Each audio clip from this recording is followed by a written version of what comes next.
How much charity is considered adequate when we're giving to a needy person? Says the Gemara, it all depends. For someone who was always poor, it's enough to give him the basics. But for someone who was once wealthy, for whom the wheel of fortune turned, we must provide to the extent that he enjoyed in the good old days. A poor person once came before Rava and asked for a daily meal of fattened hen and aged wine. He said to him, "Aren't you concerned about being a burden on the community?" He replied, "Do I eat from their funds? I eat from the table of the Almighty." As the verse states, "The eyes of all wait for you, and you give them the food in His time." Just then Rava's sister, who he hadn't seen for 13 years, appeared bearing a gift of fattened hen and aged wine. Rava said, "What just happened? Clearly I spoke too soon. Arise and eat." Sadly, we've all heard of people who were wealthy and lost it all. When that happens, we're bidden to carry our fellow through the storm.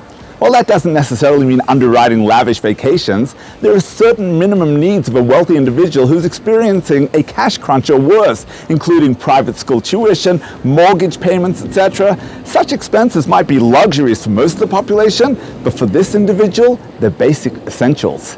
In the face of such a heavy loss, many people would feel depressed and forsake any devotion to heaven. They would tell themselves that God isn't in control. And yet, this righteous individual who came to Rava continued to believe that God is the sole provider. He knew that it wasn't the people who would grant his needs, they were just God's messengers. Just like his former customers were God's messengers, but the Almighty has limitless messengers. Even when everything looks bleak, God can and will provide for you on the same level that He provided for you when, according to the natural order, things were going well.